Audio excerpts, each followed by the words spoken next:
A man needs a box. And I'm not talking gender reassignment here. We need a box to put important things in. You know, things that have some significance or things that are just too important to leave on a shelf somewhere. And I've made a few boxes over the years, but I really want this one to be special. Now, I've got lots of choices of what to use to build it with, but the wood I'm going to be using for this is from a tree that was cut down in my backyard. And about 3 years ago, I cut a slab from it and set it aside to dry in my shop. And here it is now. And this piece in particular is a crotch. It's where two branches connect. And the place where the branches meet usually has an area that's highly figured and has an interesting look.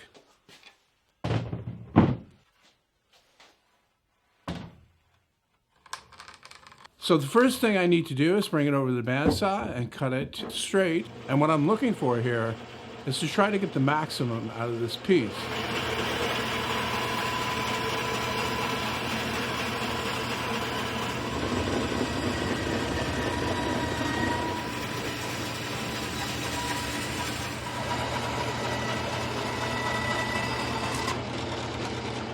And then I can tip it up onto its edge and draw 2 lines. I'm looking to get 3 boards out of this.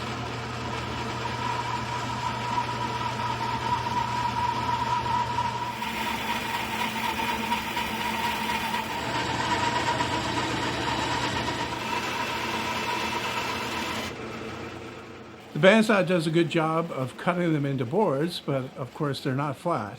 So I'm going to take them to my homemade jointer and flatten one side, a little bit anyway, enough that I can send it through the planer.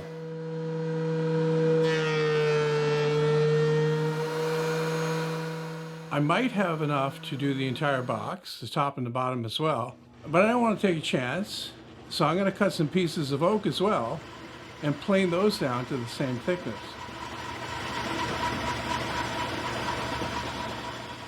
Now I need to cut the edges straight, and I'm going to be using my table saw for that.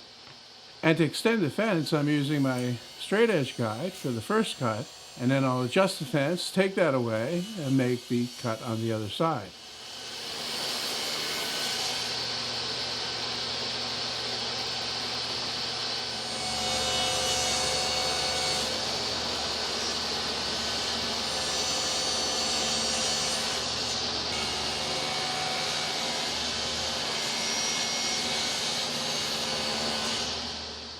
When I trim the ends here, I'm looking to preserve as much of the crotch wood that I possibly can.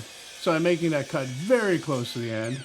At this point, I had to take a break and think about how big I wanted the box to be. Of course, I'm limited by the size of my material here. And also, I mean, to be practical, the box can't be too big anyway. So once I figured that out, I finished cutting the parts to length. And now I can get the blade changed out to put in the blade that I use to cut box joints.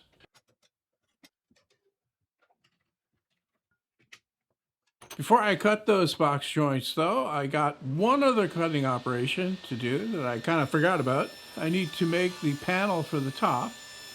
Single board is not wide enough, so I need to add another piece to it.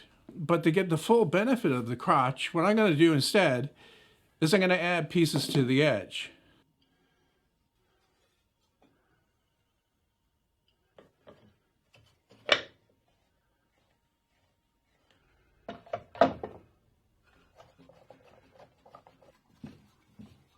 I'm going to be cutting the box joints with my ultimate box joint jig. If you're interested in building one of these for yourself, there are plans available on my website, and there's a link in the description that'll take you right there.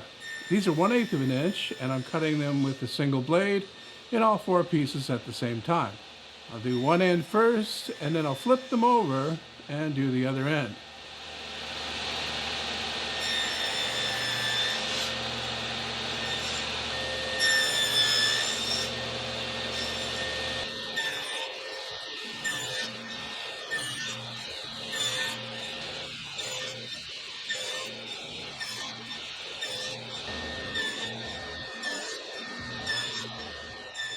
Now these are a tiny bit loose because I think my blade is starting to get too dull. It needs to be sharpened. And I've got a little bit of breakout here in the places where there's bark, but I don't see that as a big deal. It kind of goes along with the character of the box. I left the sides wider than they actually need to be, and what I've done now is I've taken it and put it together and I've taped it up so it'll stay together while I cut the top and the bottom to make them even and get the sides to the right height. With that done, I can do one other operation. I need to make these slots in the sides for the top and bottom panels. Now I'm using a 5/16 inch bit in my router table, and I'm going to do it in 2 passes, going in halfway on the first one and then the full depth on the second one.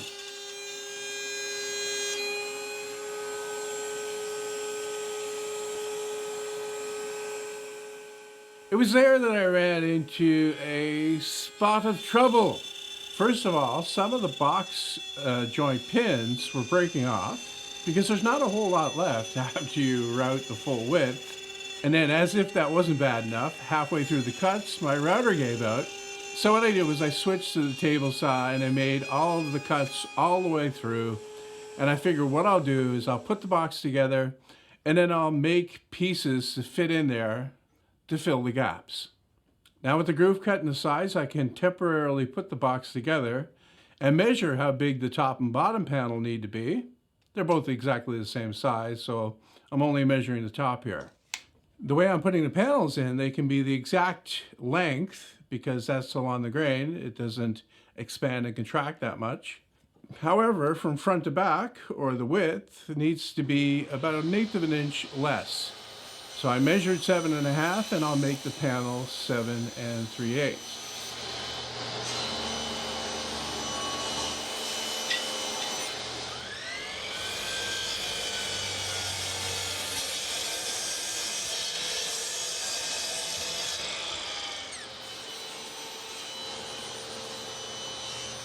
Now these panels are too thick to fit in the slots that I cut, of course. And while I could have made them thinner, what I want to do with these is I want to raise them. And that's where the center of the panel is thicker than the edge. And that way the edge will fit into the slot and the center will be flush with the top of the sides, or very close to it. And I'm going to be doing all of that on the table saw. And I'm going to do the one on the bottom first, and that won't actually be raised, it'll just be rabbeted. But the top one I want to be a little bit more fancy.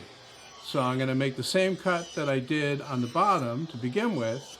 And then what I'm going to do is I'm going to set up a guide on my table saw to make a curved cut or a cove cut all the way around so it sweeps up.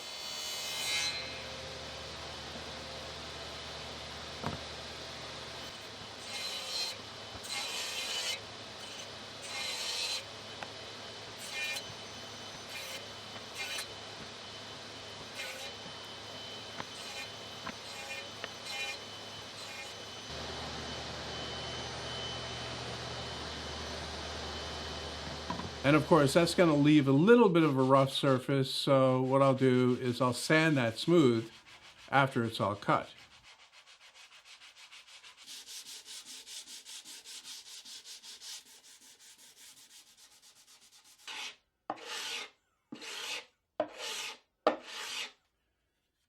Now I can put it together dry without glue, see how the panels fit.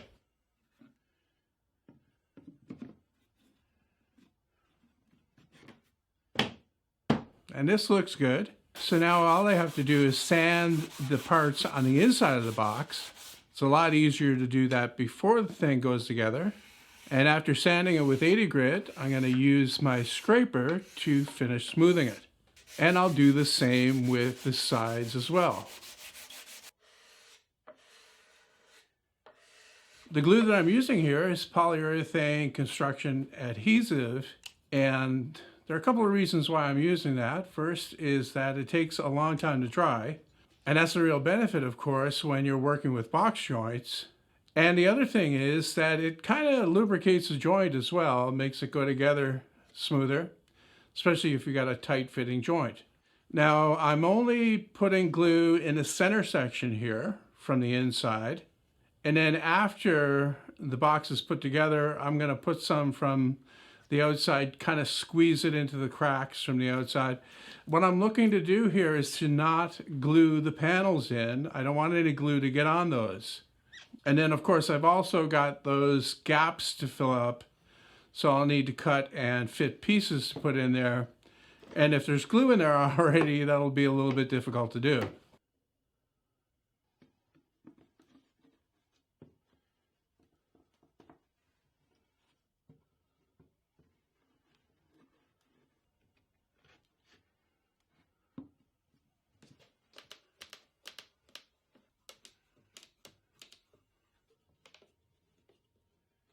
Before the glue fully set, I took the time to fill those holes by cutting little pieces and putting it in there.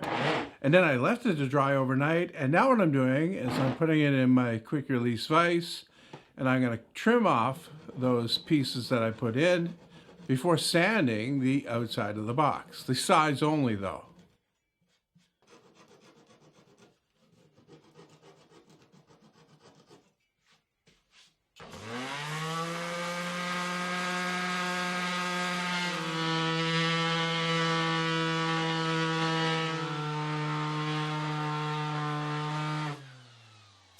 I need to sand the top next, just the edge of the sides though. I don't want to sand the panel that I already spent a lot of time sanding. So I've got a piece of paper put in there so I won't scuff it up.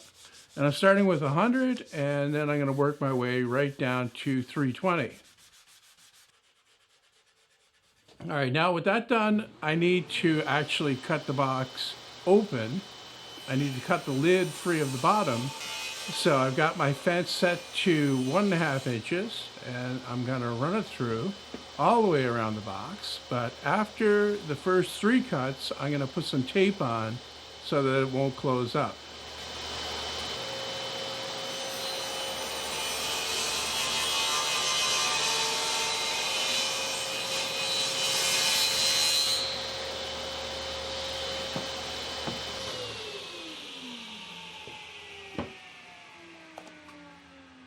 I need to cut the top of the bottom again, and that's to remove one of the finger joints so that, I have continuity through all of them. It won't look weird.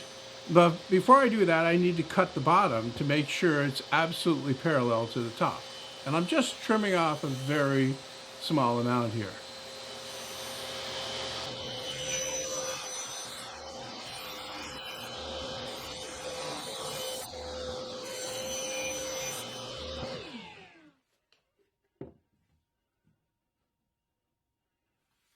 Okay, that basically finishes it. All I need to do is sanding, and quite a bit of it.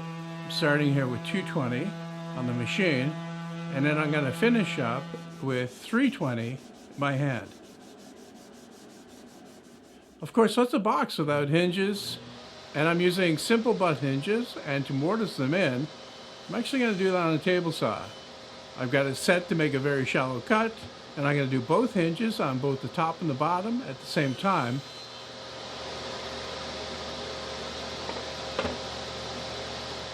This may seem like it's a little bit tedious, but this wood is highly figured, and cutting it out with a chisel would probably be even more time consuming.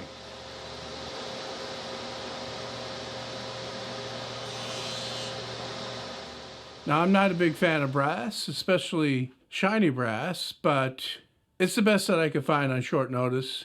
Often I'll build these projects kind of spur of the moment, and this is a perfect example right here. But anyway, they look all right, and of course they work, and that's what counts.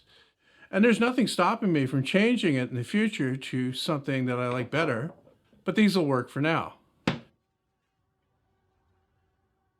I did buy a catch for the front as well. I mean, once again, I had to buy what was available, and I'm not crazy about that either, so I don't think I'm going to put it on. Anyway, this is just going to sit on a shelf, basically, and it really doesn't need anything to hold it close. Okay, so I'm happy with how the lid is swinging, so the only thing left to do is to give this a finish. And for that, I'm going to be using the classic tung oil. That's T-U-N-G. Not the tongue that you lick with. And I'm going to start on the inside. You brush it on leave it to sink in, and then wipe away the excess. And I'll probably wind up giving this 3 or 4 coats before I'm done, and that will keep it looking good.